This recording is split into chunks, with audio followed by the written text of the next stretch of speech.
Royalty here. Welcome. I can't Okay, back to our normal selves. You know who we are. Yes. So this month we read a very royal book, A Princess in Theory by Alyssa Cole, and we wanted to be royal like Letty in the book. So we Carla brought tiaras and we decided to drink some tea, which is not really tea, it's water. So in this book we have Letty, Naledi, and she is an orphan. Yes. You get that backstory pretty quickly. She grew up in New York. So it's pretty cutthroat. It's already cutthroat, and she grew up. She had her family, like she knew her mom and her dad. Yes. But they died at a very young age. I think she was like a toddler, probably like 4 or 5 years old, something like that. She was very young when they perished. Exactly. So she doesn't remember pretty much anything from when she was younger. She just remembers going from foster home to foster home. Yeah. But despite that, she is persevered. Yeah, she is a lady in a STEM field. She is studying to be an epidemiologist, and they are the ones who try to figure out where these diseases come from, and like their path and stuff like that. So how to solve that. That's what basically she's learning. She's in graduate school, and she's super smart. She loves this. She has a passion for what she does. An actual passion for it. Yeah, she has a passion for it, and she's studying very hard. But people tend to underestimate her a lot. They do. So meanwhile, while she is in graduate school, she's getting these weird emails. Imagine us when we get these weird emails saying, hi, you've won a $250,000 gift card. Click here to claim it. We just send that to it's spam, like you're like, Joey, oh, right? It's a virus. She's getting something that says, hello, Princess Naledi of so-and-so kingdom. I am here to reunite you with your prince that has been waiting for you. Please answer the email. Yeah, your royal betrothed. Please reply to this email. Okay. So she deletes all the emails, and then they get more and more frantic as the emails go by. She's like, please answer. You have ignored. Now that you have ignored all our emails. I know. And then finally, I guess she reaches the breaking point. She finally answers. She's like, F you. Stop bothering me. She does. She answers back. Yeah, I know. But then that triggers the person who sent in the email, which we actually find out is like the personal assistant to an actual prince. For real one. Yeah, okay, for real prince, not fake. Not spamming here. Not catfishing. No catfish. Kind of catfish, but not really. Oh yeah. I know. But it's the personal assistant, Likotsi. I'm so sorry. So that triggers Likotsi, the personal assistant to the actual prince, Tabiso, from the kingdom of Tesolo. Yes. And she's like, sire, or your highness, we have received a response, because in actuality he has been trying to find her because she took a DNA test, and that triggered them finding out that, oh wait, she's still alive. She came up in the system. Exactly. So he's already on his way to New York actually for like this big meeting, and then this pops up and he's like, well, since I'm already gonna be there, let me just go ahead and reveal myself to her. I'm the prince and you're my betrothed. Definitely. And then Likotsi, she's like, no, you can't do that. You're gonna be a stalker. You can't stalker. just pop up and say hi. No. I'm the prince that's betrothed to you. Exactly. And actually, I really like Likotsi goes throughout the whole. She was like the voice of reason. Yeah, she's like, you don't know women. You need to do it this way. You are a stalker. She's like, what you're doing is very wrong. It's like, not gonna be received well. Yeah, exactly. She's like, please don't do this. Don't embarrass yourself. She works at the actual place where she studies. The institution where she studies, yes. She actually has a job there. She's a waitress. And then it just so happened that the day that he's gonna go meet her, she's also expecting a new employee named Jamal. I think it was. Yes, Jamal. So she's expecting someone to arrive. He gets there and she's like, wow, look at this handsome man. She's like, okay. Wow. Hey there. And she's like, welcome to the team. Yeah, she's like, oh, I'm so happy you're here though. Thanks, Jamal. And he's like, Jamal? And then he's like, oh wait, let me just go with it. Let me just pretend. Yeah. And it just he was a bit opportunistic in this moment. He's like, let me see. Yeah, oh sure, I'll be Jamal. What's exactly. up? You know, kind of thing. Yeah, I think he says that he kind of decides to do that because he wants her to get to know him as not just a prince. He's like, okay, maybe Lacoste was right. Let me kind of introduce myself not as a prince. But then Lacoste's like, wait, but don't lie to her. Yeah, don't steal someone's identity over here. I know. And then what's funny is that Jamal actually shows up and he's like, wait, but I need this job. And he's like, here's $200,000. Just let me be you. Bye. But basically that happens. They start to get close to each other.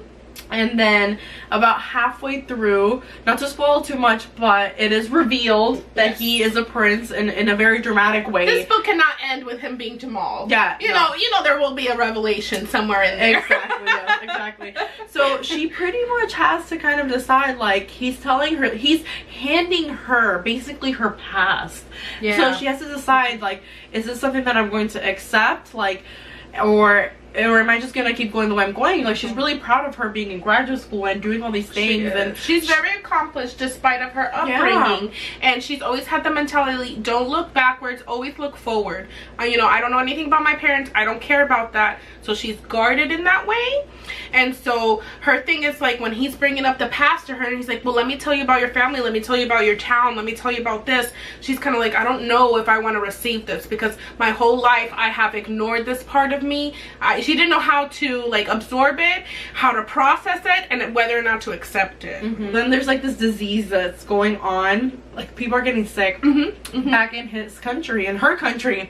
In her country. Yeah, and they're trying to figure out what's happening. So after the news gets broken that he is this prince, and she's like, what the heck, like, why did you keep this from me? She's definitely very hurt because her trust was used and abused. So at first she's very upset and she's not okay with this revelation. Yeah, you know, she was like, you should have told me, or maybe you had these opportunities to tell me after we hung out a few times. But she then gets this other opportunity. He's like, well, come back to my country, you know, help me figure out why my people are getting sick, and then in the meantime we can kind of try to figure out what's happening between us.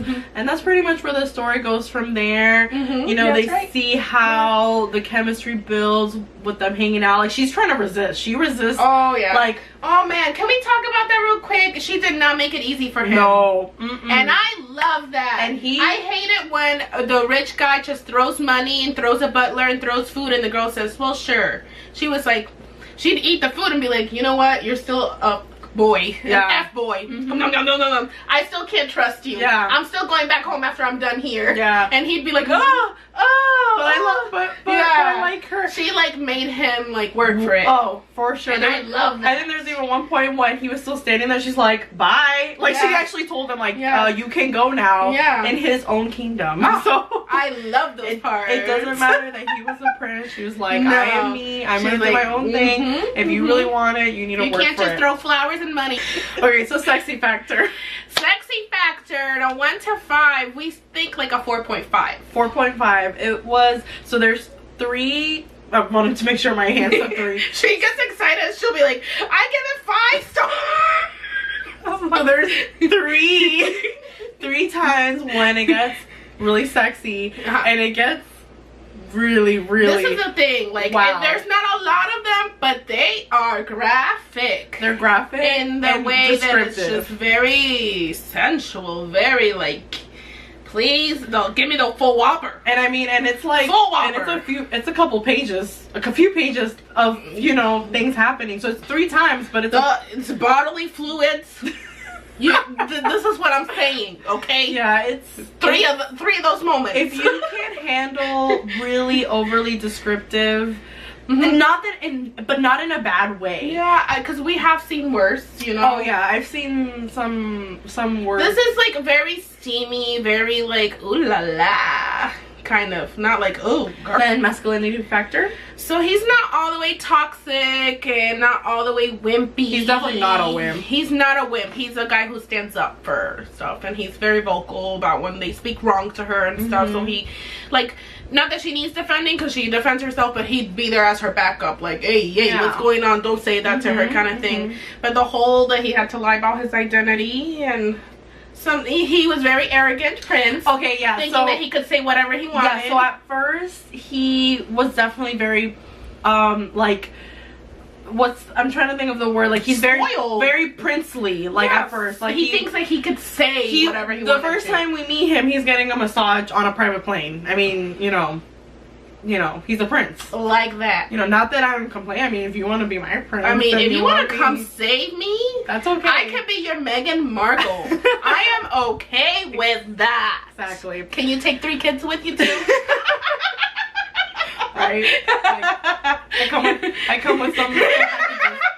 But he's definitely and there's a couple of things that he does in the beginning which are like totally uncool. Yes. But again, it's because the way he was probably raised, you know, so it's understandable. Absolutely. But it's only in the beginning. Other than that, he is. This is like exactly like as meeting her, he's like, whoa, like why do I think this way? She's showing me I can't get what I want.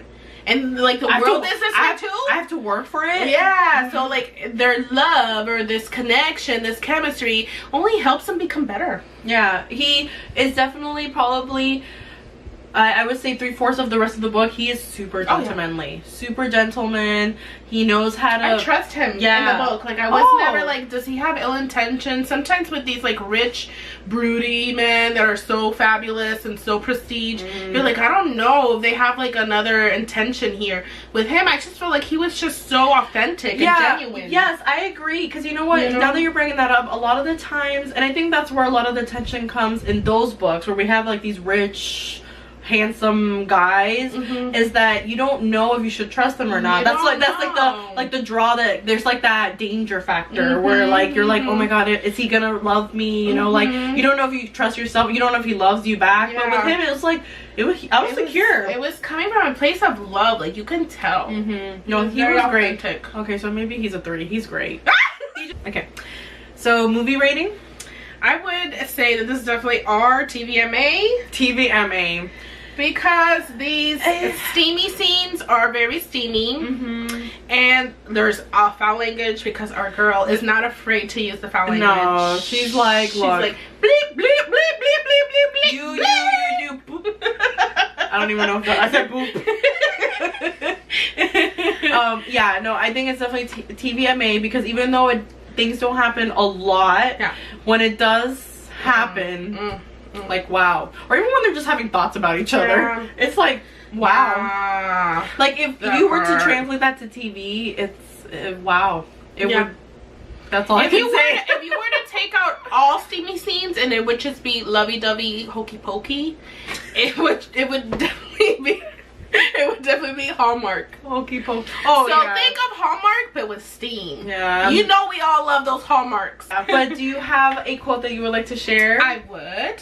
So after the revelation happens, Letty goes over to Africa to help out, and during that time, like we discussed, that she's like, I don't know whether to forgive him. She's still giving him a hard time. She's just kind of like, you know, should I let this proceed? Should I stay or should I go?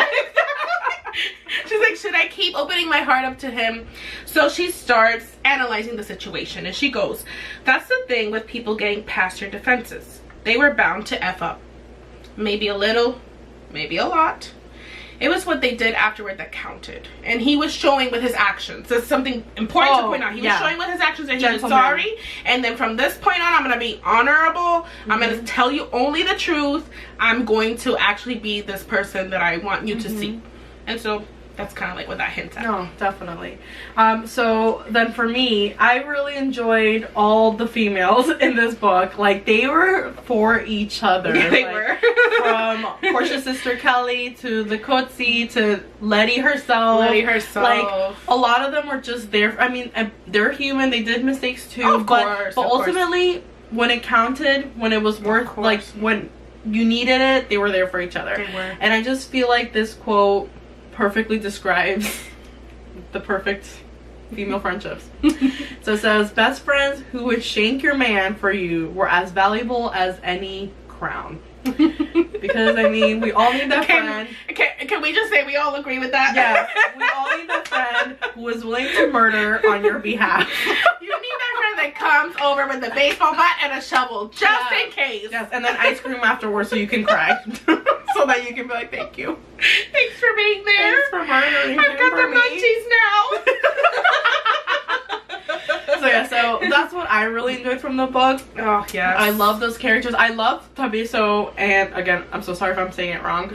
But I loved him, and I love Letty. Their interactions. The culture of this is beautiful. This was too. great. This was a really good read, and it's actually a series. Yes. So there's other books also involved, and they are with other characters that were introduced in the book. Actually, I looked them up.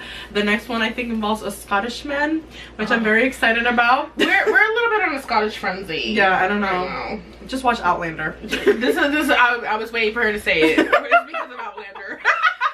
But yes, but I definitely recommend this book. I read it very, very quickly. It's a quick read. Yes. So yes. So thank you so much for joining us again this month. I hope if you didn't read it, definitely pick it up or add it to your TBR, the never-ending TBR list. Never-ending TBR list. Yes, and then join us again next month for our next read, which we will reveal soon.